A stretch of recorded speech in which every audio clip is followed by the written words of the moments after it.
I am so glad you convinced me that the family car should be the Defender 110.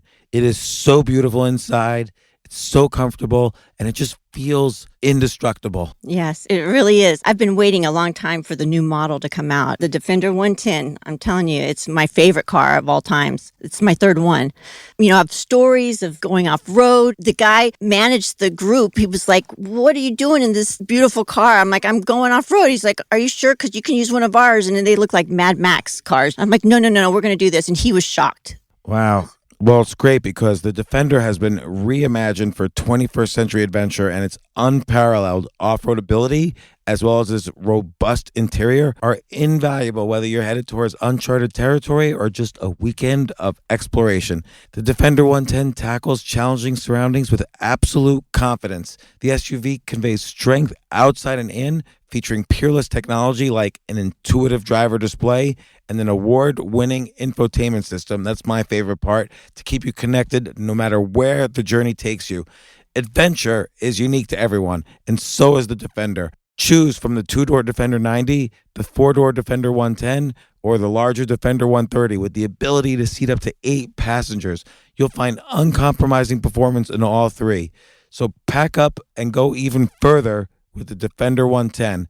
Learn more at LandRoverUSA.com/Defender. Capella University is rethinking higher education. With its game-changing FlexPath learning format, you can earn your degree on your schedule and fit your education seamlessly into your life. Imagine your future differently at capella.edu.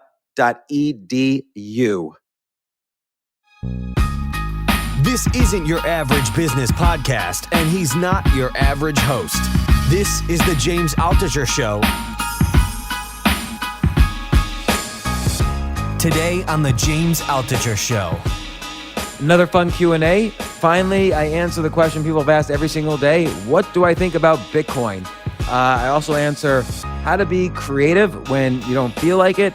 Also, when do you know when to give up on a business? Like, what if you're committed to a business, but you're not feeling it or something goes wrong? And I talk about one of my best business ideas ever, which I still think is a great business idea, and it's 12 years later, and I just didn't follow through on the business. And by the way, no one's ever done the business since then.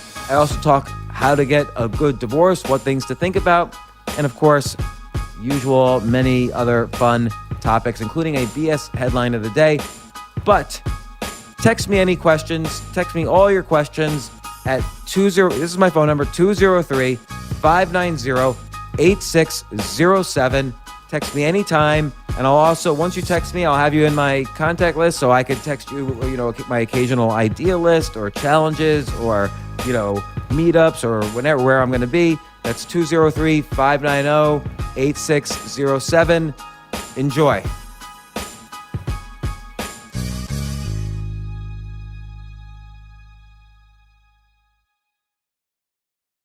Hey there, live on IG.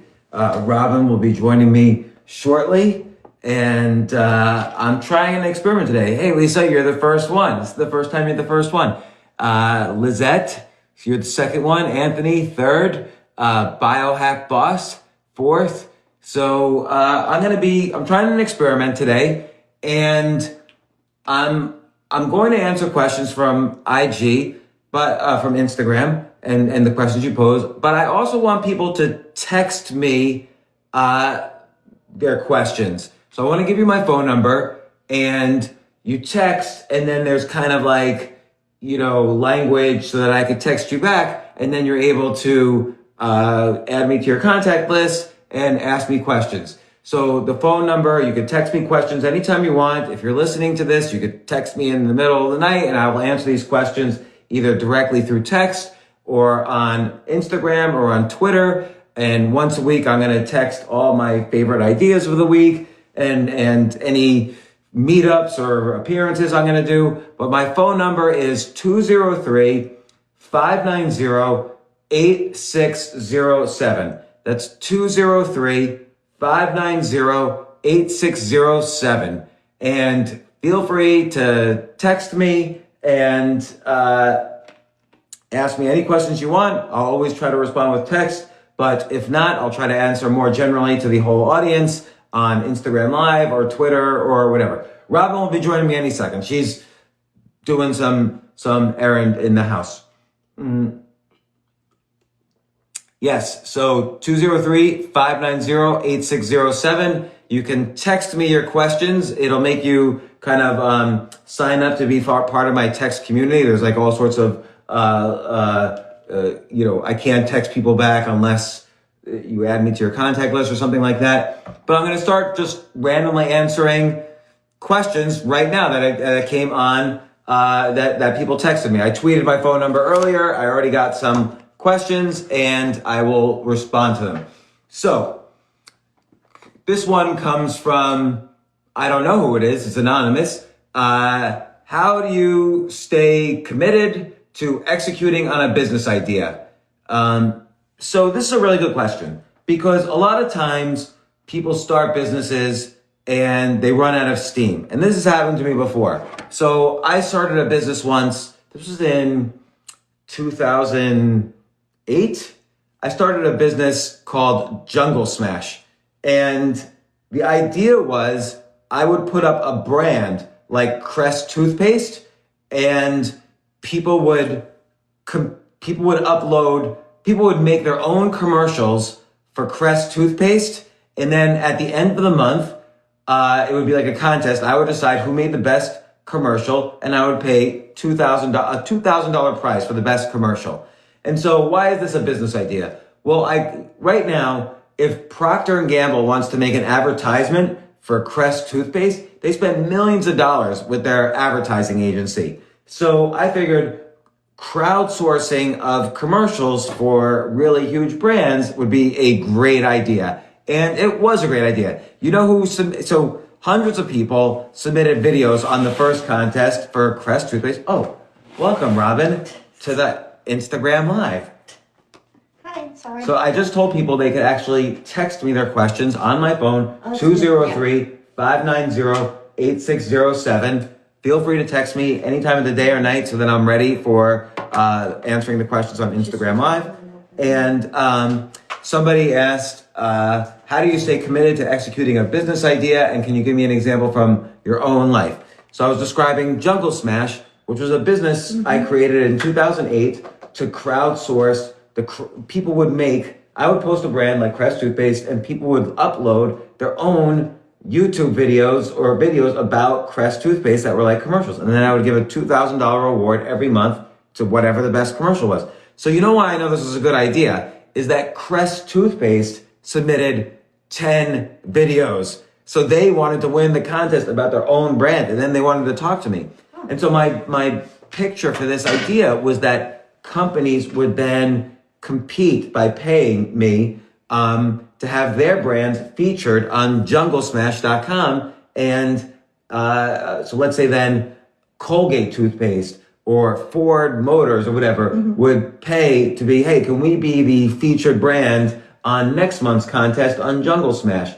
And so on. And there would be almost like this virtual ad. It would be like a crowdsourced ad agency.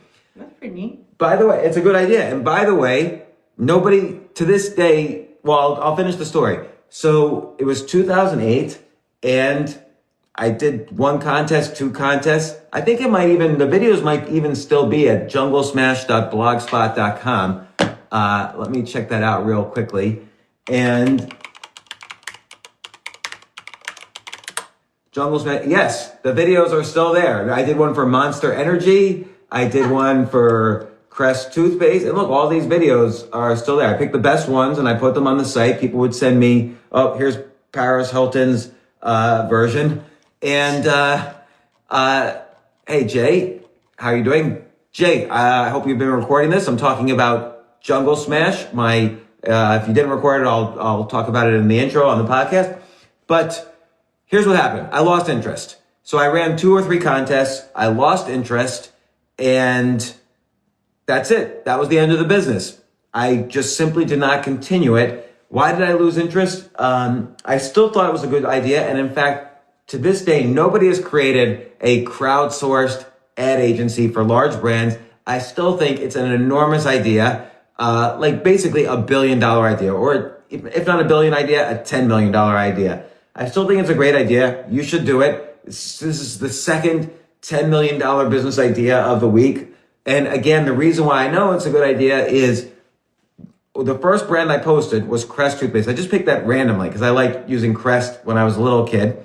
Procter & Gamble, not only did they submit their own videos along with hundreds of other individuals, and they didn't win, by the way, but they even wanted to talk to me about it. So this was a good idea, and I did not have the commitment to follow through. Why didn't I have the commitment to follow through? Well, at the time, I was going through a divorce. I had also gone broke from the third or fourth company I had sold, and I was depressed from that. And then the financial crisis started happening, so I was depressed from that. So all these things together, and I just simply lost interest. But you know what? I should still do this idea. It's a good idea. And so Swearworks says, why would they submit their own videos?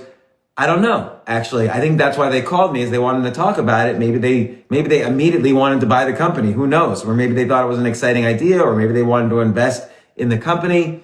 I started this and I knew there was interest immediately. Freakonomics mentioned it on their podcast. They did a whole podcast about what would it be like to crowdsource ads, and they featured Jungle Smash. So I was getting hundreds and hundreds of submissions. So it was a good idea. I think it's still a good idea. Heck, I still might do it, but I think one of you guys should do it. And so the question really was, the original question was, how do you stick to an idea? You don't always stick to an idea. You don't have to. The key is to try many ideas and see which one really, you always want to do experiments. And so my experiment was to just launch this on a blog, and there was no software needed. I was able to launch the whole company in one day and invite people to submit videos, which they did. So that was an experiment. An experiment has very little downside, huge upside. Like if I made this into a huge company, it could have been $10, $20 million or more. And no matter what, I would learn something. So what I learned, even though I stopped doing this business idea, what I learned is that it was a good idea and that a crowdsourced ad could actually be better than the ads made by the brand itself. Like if you look on junglesmash.blogspot.com, where I still have the videos, the kind of semi-winners saved, they're pretty good. The crowd can create good ads. So I learned that. I learned this was a viable business model. So remember, an experiment has these features: very little downside in time or money, always upside, and you either have enormous upside in that the business idea works, the experiment works, or you have upside in that you learn something. And, that's it. It's easy to set up. Every experiment is easy to set up. Can you think of a time you experimented with something? Oh, I experiment all the time. But I mean, how long do you say that we should experiment on one thing? I mean, that's sometimes an experiment takes longer. Yeah, sometimes experiment could take days. So when I launched stockpicker.com, which was a website that I did sell for just a few months after I started it, and it was a very successful business, and I made millions of dollars on it. Don't worry, I then went broke immediately about a year later. But when I did stockpicker.com, that was the 10th experiment in a series of 10 experiments. So Dan, my business partner, and I, we built 9 different websites, and each one was an experiment. Each one cost us hardly anything, and each one was an experiment. We created dating sites, we created information sites, we created social networks, and then we created stockpicker.com. Stockpicker is the one that worked, but it was the result of 10 experiments on businesses. Another thing that I started and ultimately stopped was Stephen Dubner, the creator of Freakonomics, who I'm actually doing a podcast with, I think, tomorrow. But Stephen Dubner and I started a podcast called Question of the Day, and we ran it for about a year and a half. We were making good money from it, and then we just lost interest and we stopped doing it. You don't want to do things where you're just doing it for the money. Like when I play a game of chess, my heart is excited. Like I love playing. Like sometimes I'm out all day, and as soon as we get in, I rush to the computer and I want to play a game of chess online. My heart's on fire, but not my brain, because I know it's not a business idea to play chess. Mm-hmm. But when your heart and your brain are connecting on a business idea, that's a good time to continue. And with Question of the Day, we simply ran out of steam. Like we weren't growing anymore. We were making good money every month, but we weren't growing. And sometimes it feels good to grow. But we did that for a year and a half. So some experiments I'll do for a day. Like when I wanted to get better at comedy, I did an experiment. I went on the subway and performed for a half hour stand-up comedy against the angriest audience you could possibly imagine. And that was a good experiment. I learned a lot of things, and it had no downside, and it was easy to implement. And I learned something. I learned how to, be a little tighter in my jokes, so even an angry audience can still laugh. And so you always, people talk about the 10,000 hour rule for learning. Oh, you got to spend 10,000 hours to be good at something. I don't have 10,000 hours left. I'm in my 50s.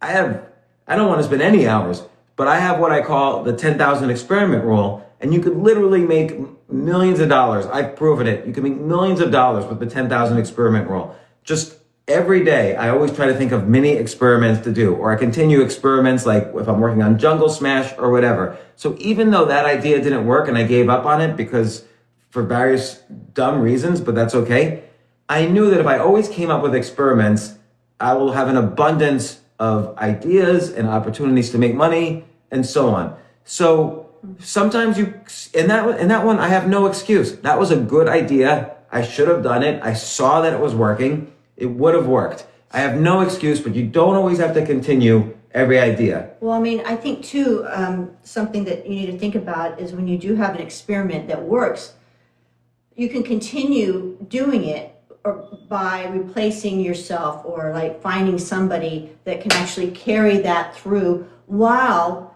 you're doing another experiment. Because the problem is like with, sometimes with you are you're the talent, right? So it's like you're the only one that can do it.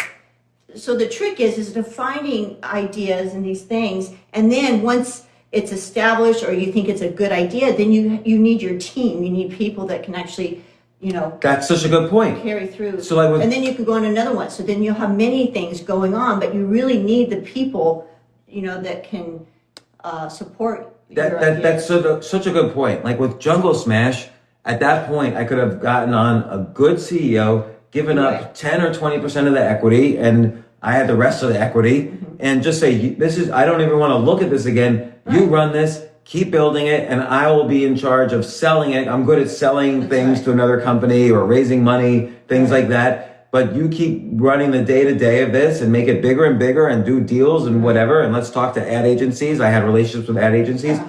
Another time I did an experiment. I wanted to make a dating website on top of Twitter. So I called it 140 Love, and it was at 140love.com. I don't think I have the URL anymore. And that was an experiment. And again, I think I described this before. It didn't really work. So then I tried another experiment. I learned all this stuff about how to create websites around the data that was in Twitter. So an ad agency contacted me and wanted me to help them develop a Twitter strategy for, I think it was the GM or the Chrysler Volt.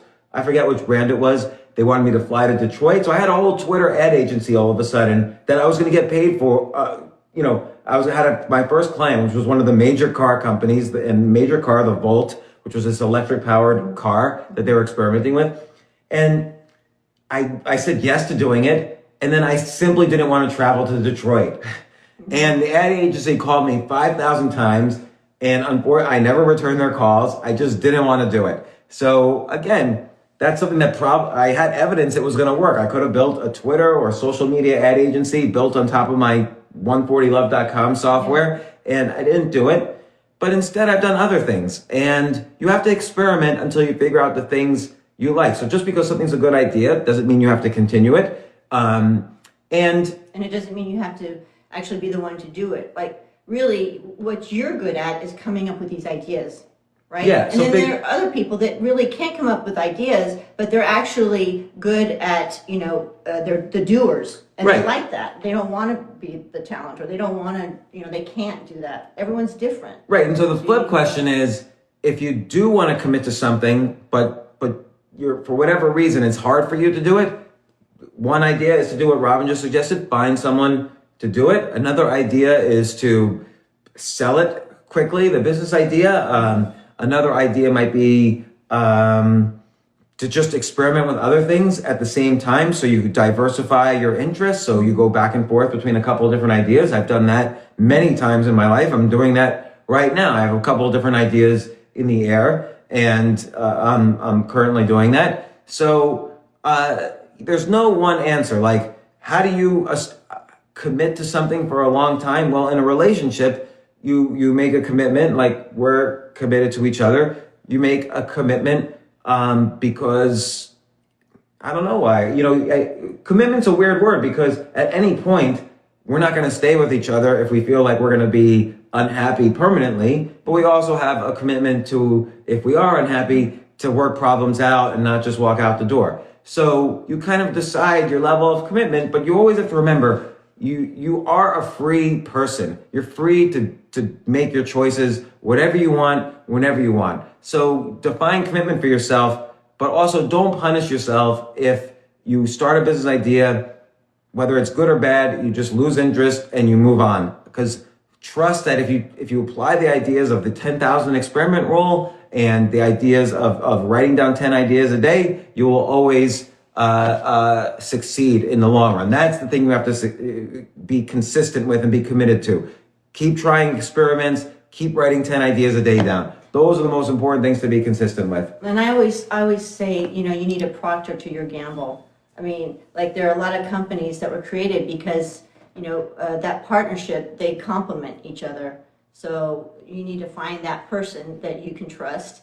And before you do make that commitment. Yeah. And there's great examples, like Apple Computer. Steve Jobs was the kind of charismatic visionary. Steve Wozniak was the technical guy.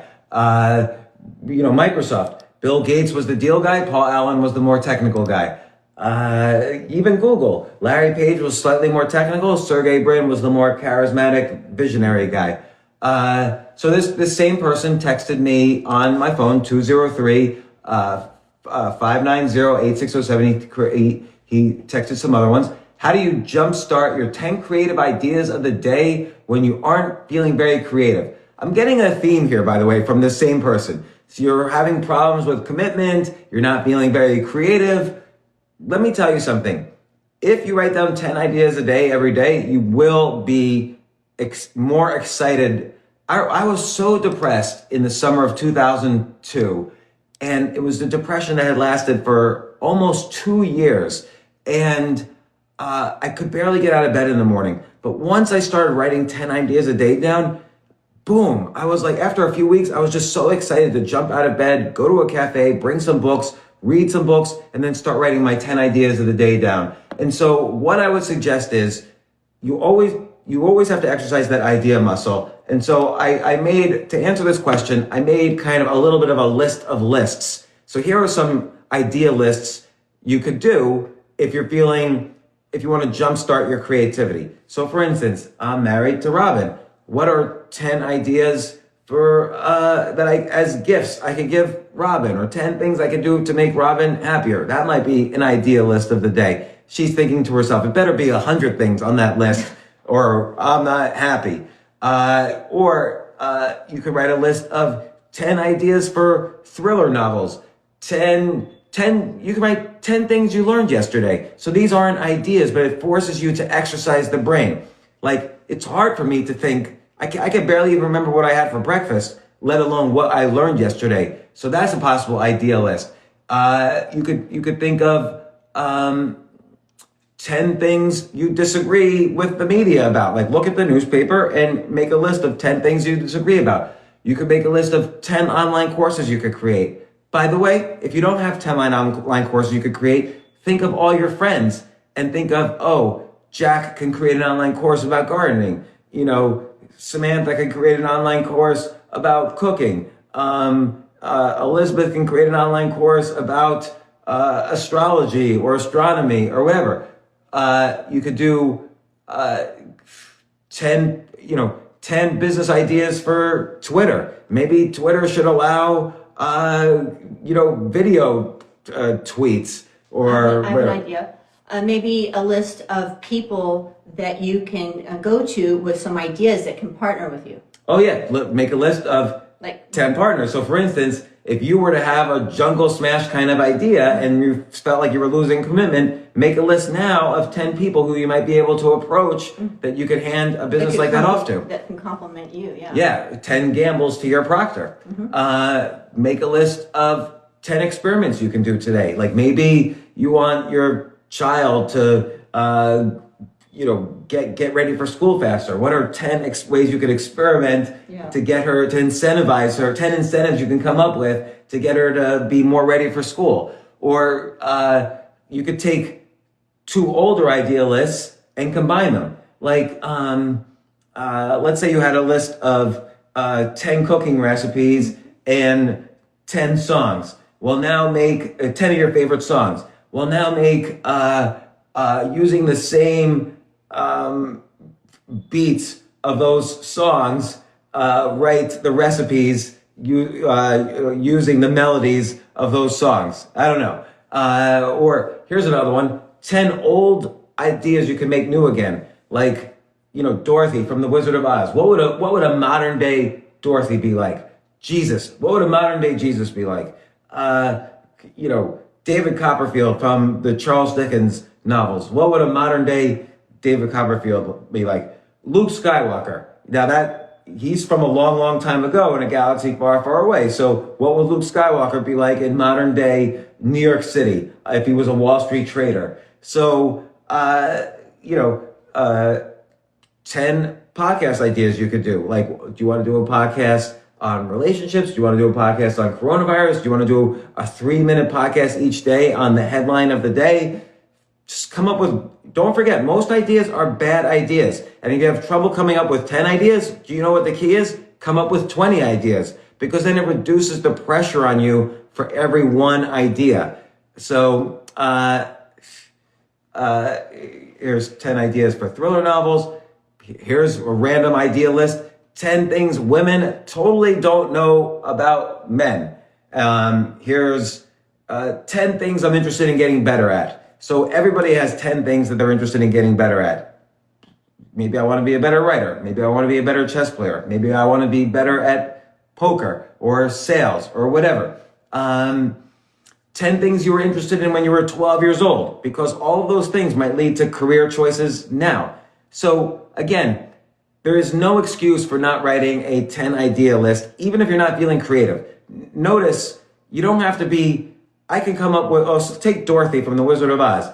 Maybe Dorothy is just a divorced mom right now with 3 kids. That's not really creative. That's a bad idea if I was going to make Dorothy now. But who knows? Maybe it could lead to something. Maybe in a hurricane, Dorothy abandons her kids and is swept off to Oz, and suddenly finds that maybe she much prefers being a divorced mom with 2 kids than being an Oz. I don't know. See, this is probably a bad idea. Don't judge yourself on bad ideas. All right, I'm gonna go to the next question that this same person texted me, although I am seeing the theme. What's the worst idea you have come up with? The idea you thought was terrible, but somehow turned out to be good. I don't know, actually. That's a good question. I think it's hard to know, because most of the ideas I come up with are really, really bad. So it's hard for me to know later that they turned out to be good. Probably the worst idea that I've ever come up with that turned out to be good might have been this experiment of doing stand-up comedy in a subway car. Because what I ended up doing was I then called my friend AJ Jacobs, and we created a whole talk show format in the subway, and it was just fun to do. So I did my monologue, which was the stand-up on the subway. Then I interviewed AJ. Then we had a busker on, a guy playing garbage cans on the subway platform, and as the musical guest. And so I created a whole late-night talk show on the subway. So that was like a bad idea that I made into at least a fun and good one. Have you corrected for personal weaknesses as they relate to your business life? For example, not being good at responding to email. And the answer is yes. And it's partly, so how do I, so it's always a big question. Do you get better at your weaknesses, or do you get better at your strengths? The answer to that, you can learn from politics. So if a politician is good with women, but not so good with men, the question is, should they get better with men, or should they double down on their activity, on their efforts for campaigning for women? The answer is that many politicians know is you double down on your strengths.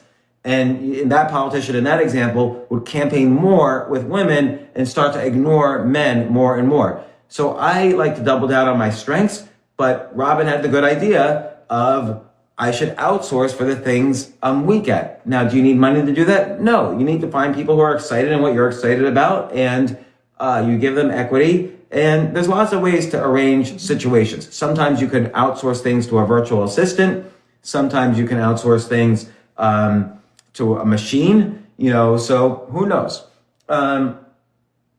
What are some accelerations that haven't been discussed already? So we already know in this pandemic, restaurants are going to close. There's going to be more divorces. Online learning is going to increase. So these things have been discussed all over the place. So this is a good question. What accelerations have not been talked about? Well, we've talked about it a little bit here, but I do think hygiene, which I'm not an expert in, as you could tell, hygiene is going to be much accelerated. So people are going to, and this is important from a personal point of view and a business point of view, which I will get to also in another question. But people are going to start washing their hands more. People are going to start showering more. People are going to wash their clothes and their sheets more. People are going to disinfect surfaces more. Businesses are going to be much more focused on hygiene and cleanliness.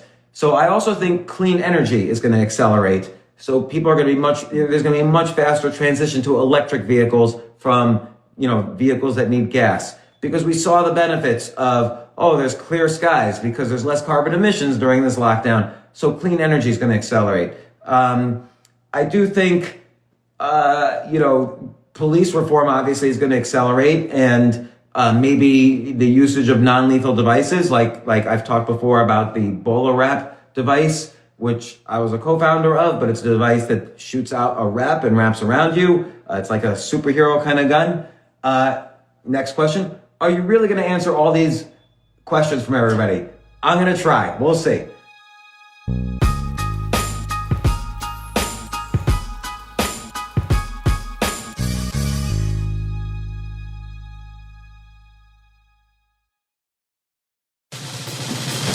These days, we're all investors, trying to be smart with our money despite our worst impulses. But at iShares, we believe that deep down inside of every investor is a better investor. One that's just waiting to be let out. Explore iShares ETFs and insights and let your best investor out. Visit iShares.com for more information. You know what I love about fantasy sports is that even though I'm not going to be a great basketball player or a baseball player or a football player or whatever, I feel like I get to participate and make decisions and use my knowledge of these different leagues or these different sports to compete. So it's like I can pick my team or I can pick my favorite players, and I could use my knowledge to make predictions and maybe even make money. So with the basketball season here, you can now pick combo projections across football and basketball from the Specials League on Prize Picks. This is a league created specifically for combo projections that include two or more players from different sports or leagues. Want to play alongside some of Prize Picks' favorite players like rapper Meek Mill and comedian Andrew Schultz, who's also been a guest on this podcast, and I've been a guest on his?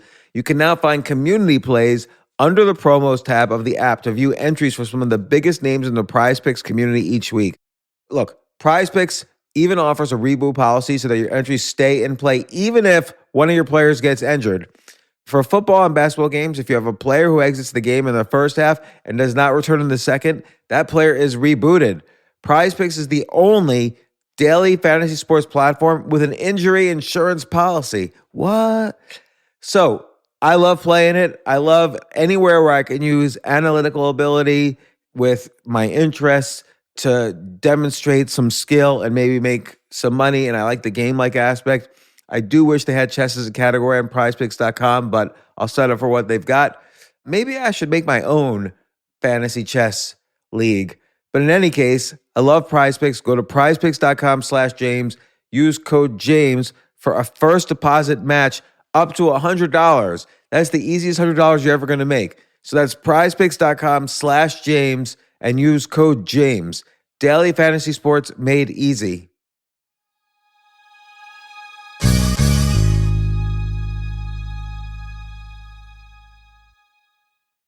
The future of learning is definitely online. Like, it's such BS that you have to spend $200,000 or take $200,000 in loans and go to some fancy school when it's useless. It doesn't guarantee you a job. Most employers, including me, do not care about degrees or grades or anything like that. We want to care that you love what you're doing, that you know what you're doing, in some cases that you have experience or that you're willing to learn. But people in general love learning and are curious. Like, the key to success is curiosity. And I think masterclass.com is the perfect model for online learning. I'm really happy they're sponsoring this episode.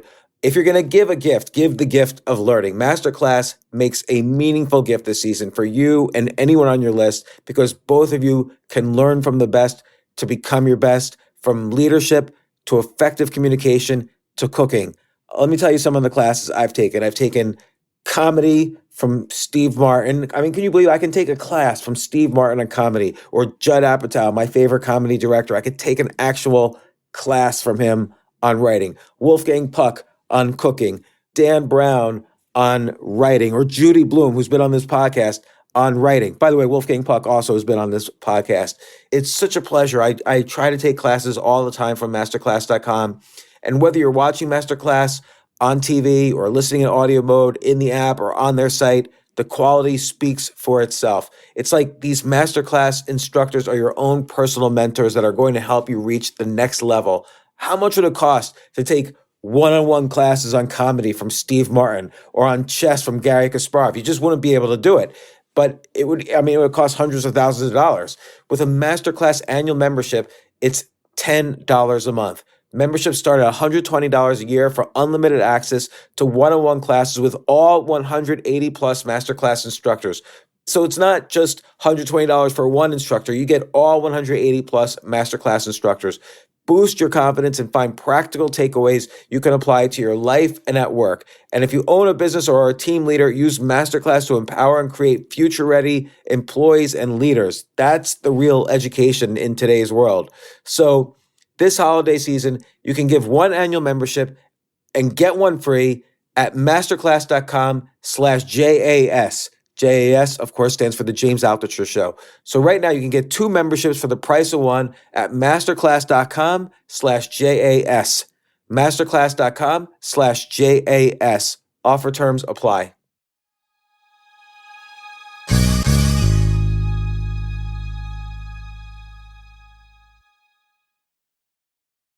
One more question. It's an idea. Maybe you can have Robin read you the questions. Maybe next time, because the questions are over there and she's over here. One more question. You moved last week from New York City to Florida. We didn't really move. We're going back and forth equally. Were there any big surprises or adjustments you needed to make from going from full lockdown to no lockdown?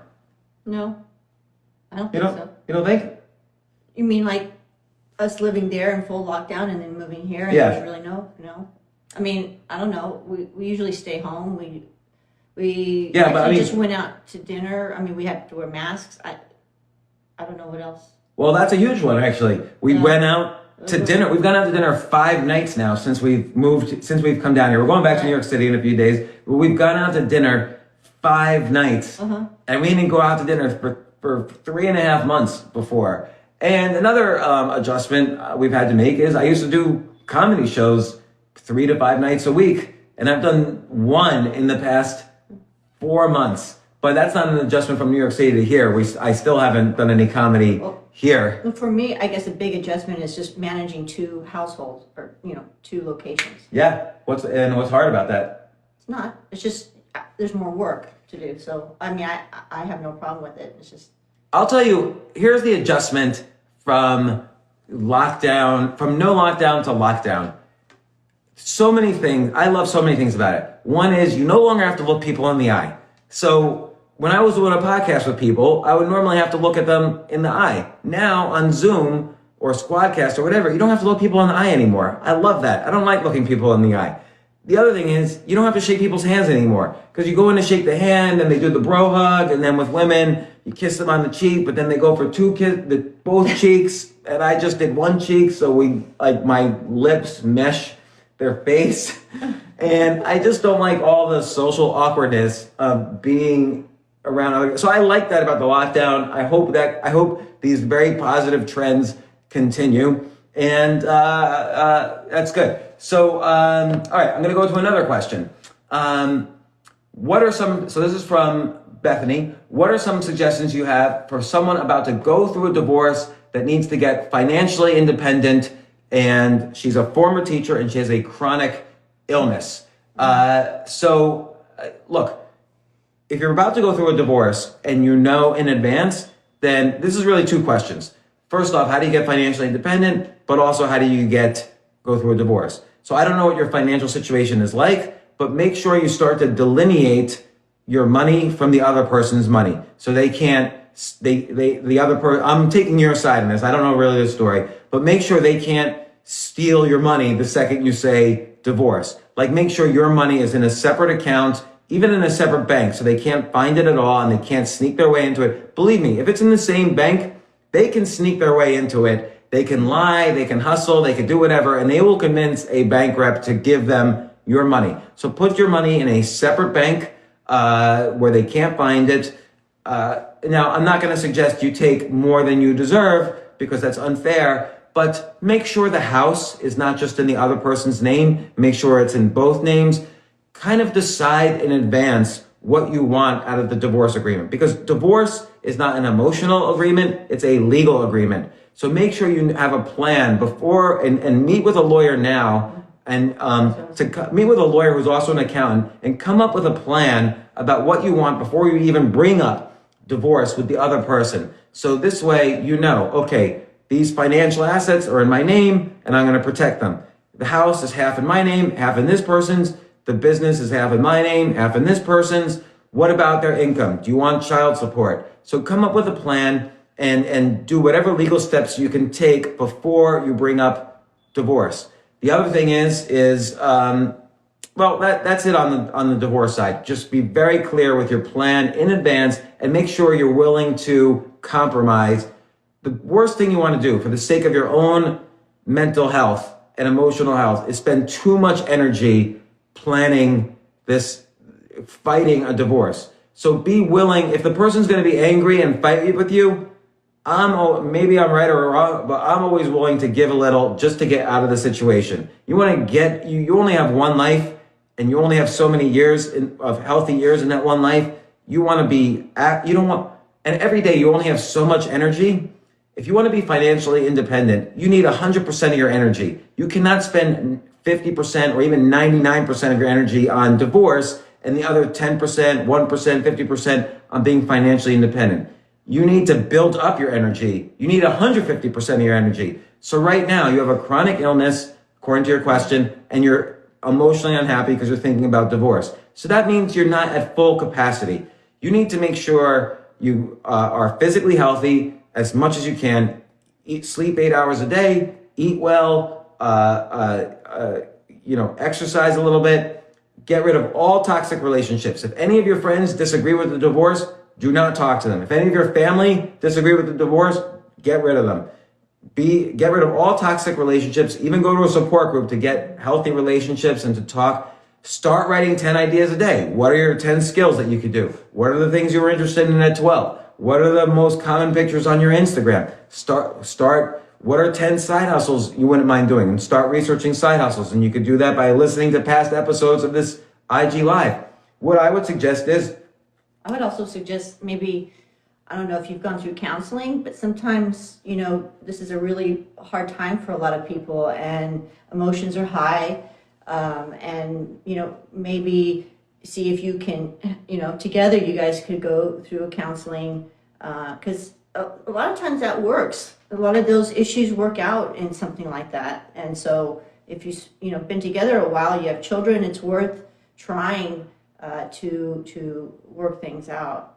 If they don't, then you follow the other I agree with you path, on that, still. but even with that, consult a lawyer at the same time or before, because that could be. I'm going to be a little cynical. That could be a strategy, which is going for counseling makes the other person feel you're not also going to a lawyer at the same time. And so it could be a way of delaying that person from going to your husband from going to a lawyer. So I'm being cynical with the strategy. I'm being very strategic, like a chess player. Well, see, I'm not thinking like that. No. Because you want to be really sincere. If you really want to try to work it out, I would not think other things, because then it's not like you're not putting your heart and your all into it.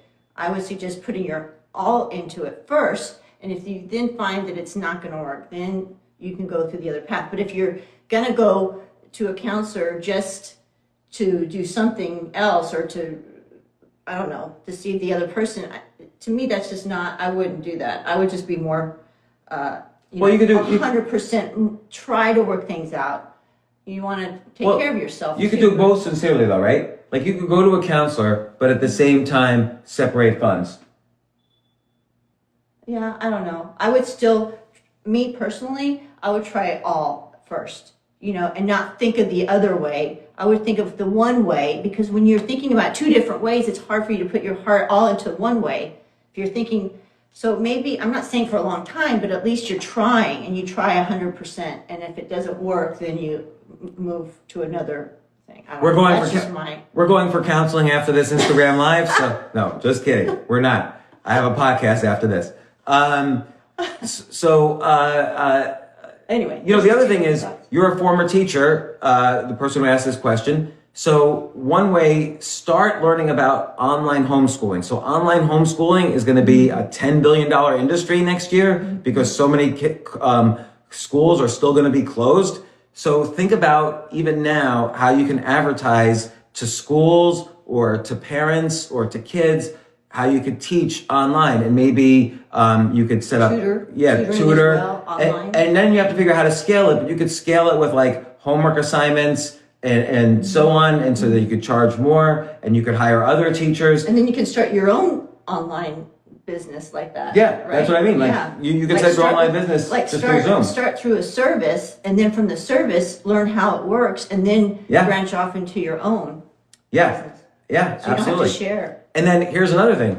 Do an online newsletter about divorce. So, what to do when you're thinking that, how about you could start a newsletter, the 7 habits of highly effective divorces. So, you interview people who are divorced, you interview divorce lawyers, you interview accountants, and set up a newsletter, about divorce. Go to substack.com, charge $10 a month. Believe me, you will have millions of people sign up. And I don't think there's a newsletter out there like that right now. So boom. Okay, another question. And by the way, you mentioned, you had to stop teaching because you were unable to walk or drive when you were at the worst with your chronic illness. I hope your illness gets better, but what the business ideas I just described will allow you to make money from home. Susan Flynn says, James, Wall Street Journal says 7.3% of the people who fled New York City in the last few weeks to moved to Miami.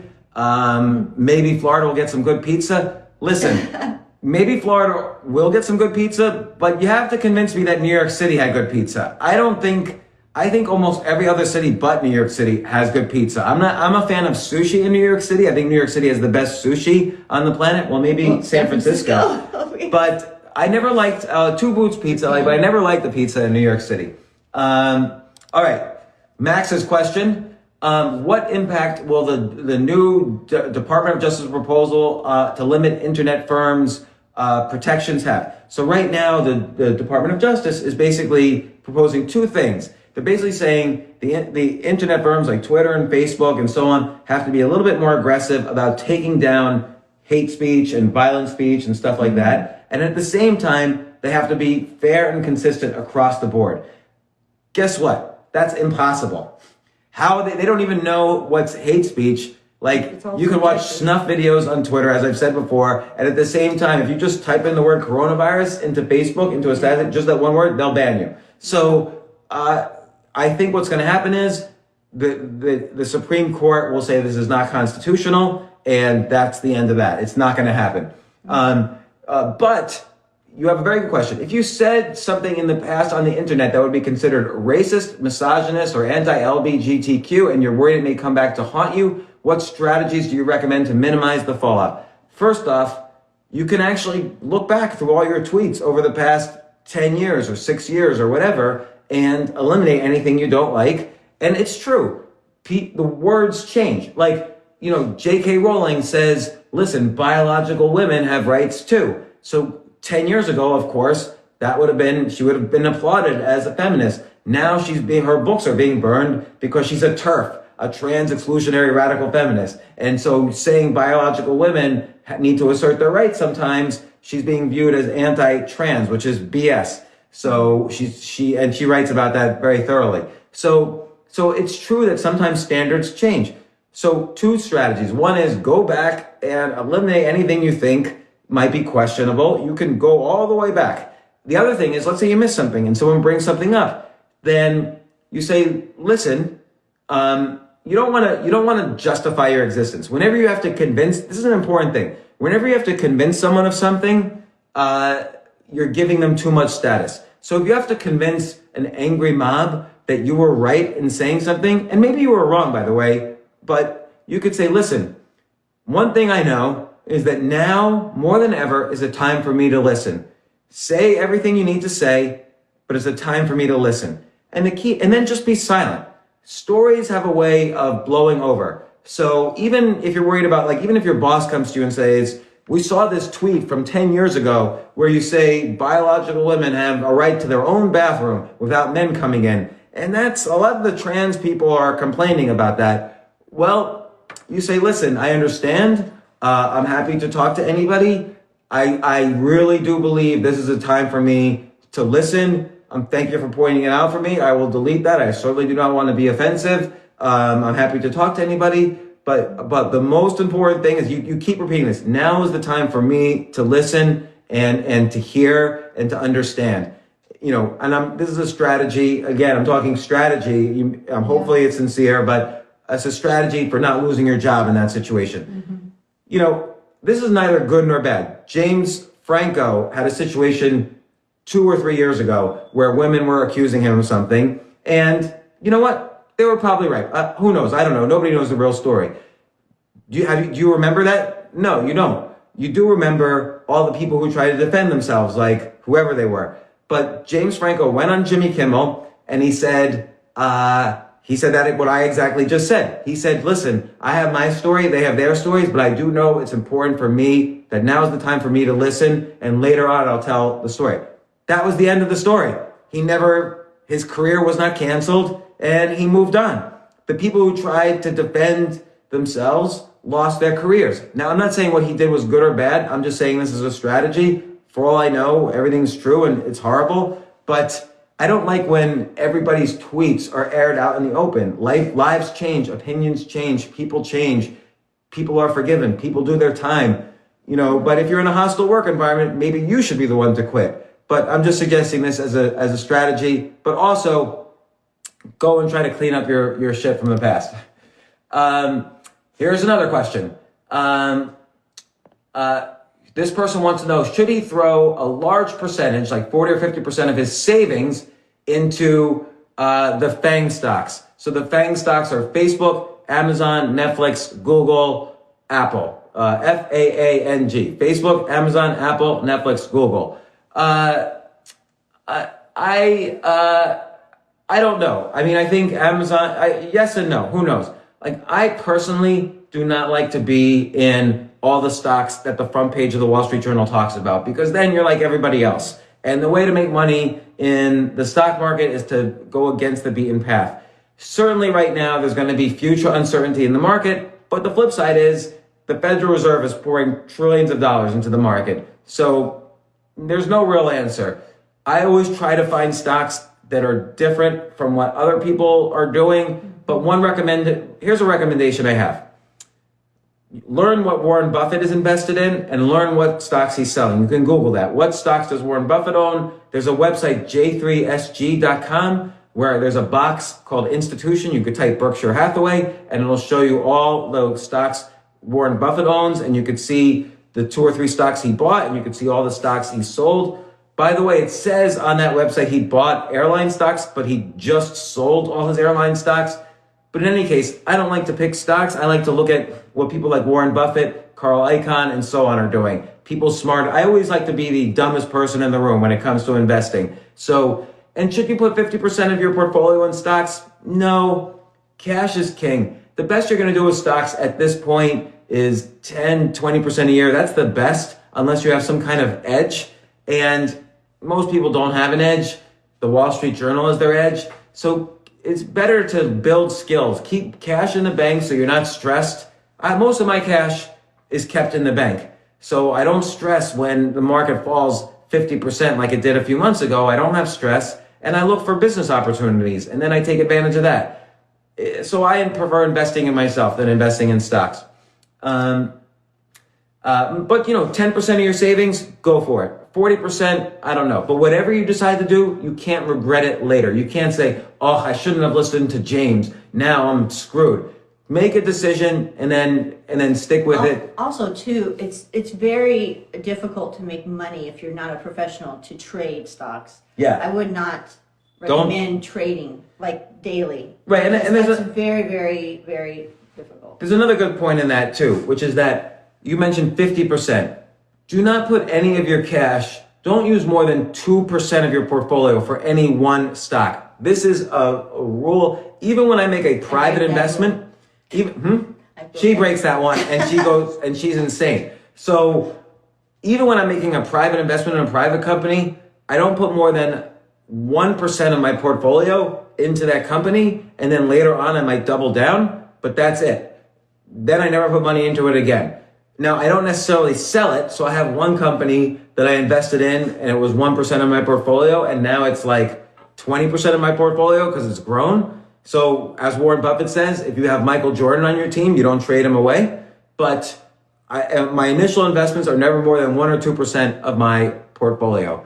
How did Robin learn stocks? How did you learn about stocks? I actually just learned doing it myself.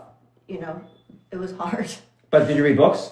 I read a little bit, not much though. I actually learned by doing it, and then I would just research the stocks. But I know one thing that was important to me is I had to really believe in it. I had to believe in the stock, either that I would use the product, or I have a hard time buying stocks that I just don't use. I wouldn't use the product, or I just don't believe in it. So Which, by the way, I traded a lot, and thank goodness I was okay. But there were days that I lost lots of money, and you put more than 1% of your portfolio. Yeah, I would just double down on some things, and then all of a sudden the next day it would just go. And it's scary, and then you would like sell while it's dropping, and then you lose money because then the next day it comes right back up again. So I learned the hard way that I just would have to walk away. If I did believe in a stock, I'd have to just walk away, even when it was dropping 50%. By the way, this is a good point. This is a really counterintuitive point. The less I invest in a stock, the more money I make for that very reason. So if I don't invest a lot in a stock and it goes down, maybe I'll double down, or maybe I won't care. Like, right. But if I had too much, then fear is going to rule my investment decisions. So always, I started making money investing and trading I did it all along, but I was really consistent. I made an enormous amount of money investing starting in 2007. I haven't had a down year since. And the key is, the one difference is that I started reducing the position size so then I could rest during stressful times and not have the stress make the decisions for me. Yeah. Did you read any newsletters though? No, I watched the news constantly.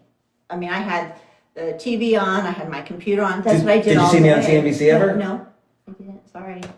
I know. So what did I think? So here's another question. What do we think of the Dr. Zev hydroxychloroquine protocol? So for those who don't know, Dr. Zev created this protocol of using hydroxychloroquine as prophylaxis to prevent coronavirus before you get it. And so I can't answer that Robin can't answer that. We're not doctors. You should consult your doctor. But I will point out there was one chart I saw, which I'll try to find. I might not be able to find it now. Here it is. So all the countries that do typically take hydroxychloroquine and zinc for malaria as prophylaxis, they have a very low death rate on coronavirus. So India, Costa Rica, Australia, South Korea, Brazil, Israel. But the US does not. So we have a high deaths per million. All the countries I just listed have low deaths per million. Could it be because of hydroxychloroquine and zinc as prophylaxis? We don't know, but that's an interesting data point. And, you know, hydroxychloroquine, whenever we mention it, I don't know if you remember, even in March, I would mention hydroxychloroquine and somebody would say, you know, some political thing. So, you know, just look at the data and it's interesting, you know, and see what that guy's qualifications are and so on. I don't think I got to all the questions, but, am I still long on Bitcoin? Yes. And here's the thing about Bitcoin. I've been avoiding talking about it a little bit because I don't want to make this like a financial thing. But a lot of people right now are breathing a huge sigh of relief because Bitcoin exists. Why? Because every currency in the world is going to shit. Like right now the US dollar is the strongest currency in the world for good reason, because the US economy is the strongest in the world, even now. And there's no alternative. Are you going to invest in the renminbi? Are you going to invest in the yen? Are you going to invest in pesos? Are you going to invest in the euro? No, you're going to invest in the dollar. But, you know, you have to have, and look, I like the strength of the dollar, but you have to have a little bit of sigh of relief knowing in a worst case scenario, when it looks like the dollar's starting to get in trouble, there's always Bitcoin. Bitcoin's not a fad. It's not going away. There's $200 billion invested in it. Some of the smartest people in the world are invested in it. You don't invest $200 billion in a fad. So this exists. It's an asset class. It's better than gold because how do you move gold around? Bitcoin is just digital. So learn about Bitcoin. It's worth spending the time to learn about Bitcoin. Whatever percentage you think chance the dollar has of collapsing, put that percentage of your net worth, whether it's 1% or 3% or whatever, put that in Bitcoin and at least breathe a sigh of relief knowing that if all the world goes to hell, Bitcoin is going to go up huge. Why do I know this? Whenever there's political conflict anywhere, Bitcoin goes up. So the same thing, if there's political conflict in the US, Bitcoin is going to soar. I mean, it's gone from a low of 3,000 during this crisis to over 10,000. So that tells you something right there. And right now it's still around 10,000. So that's today's Instagram Live. I think I answered most of the questions or all of them. Tomorrow there's a few more questions. One's about Forex. You have 2 minutes. You still have 2 minutes. I have 2 minutes, but I've got to get ready for a podcast. I'm having a podcast with Ben Greenfield, who wrote this book, Boundless, which is this enormous book about health. So this is a heavy reading, and but that starts in 1 minute. But ask me questions. Anytime you think of a question, ask me at my phone number, 203-590-8607. That's 203-590-8607. It'll say you have to sign up for like regulatory reasons or whatever, but send me questions there so then I'm not trying to compile them from Instagram and it gives me a chance to think about them a little bit before. 203-590-8607. Meanwhile, I will share this Instagram on my Instagram feed, plus we'll share it on YouTube. Jay will share it on YouTube in an hour or so, and it'll go on my podcast, The James Altucher Show. Text me at 203-590-8607. I'll even send you idea lists every now and then and updates about where we are and where I'm appearing and meetups. And I like this format of doing things, of reading the questions off the text, because I have the text up huge on my screen. So thanks for the questions. We didn't do the BS headline of the day. I'll just quickly do that. Social media platforms are profiting from COVID-19 misinformation. That's ABC News, BS headline of the day. My response is, Of course they're profiting from misinformation. That's 100% of how they make money. They only make money when you argue. Oh, some anonymous person disagreed with me on Twitter. I have to argue. Twitter just made one more penny. That's how they do it. They're always going to make money from misinformation. ABC, thanks for enlightening me. For 20 years, that's the business model of every social media platform.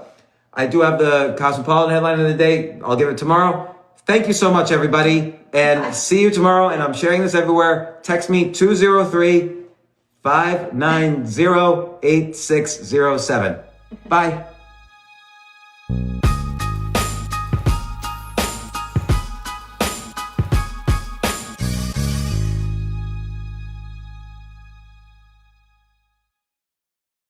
Are you ready to take control of your future and be your own boss? At Neighborly, we'll help you go into business for yourself, but not by yourself. As a Neighborly franchise owner, you'll join a community with thousands of passionate and experienced entrepreneurs. With 19 franchise brands providing a variety of home service needs, you'll benefit from decades of established systems and support. Learn more about Neighborly franchising by downloading your free guide at go.nbly.com/podcast.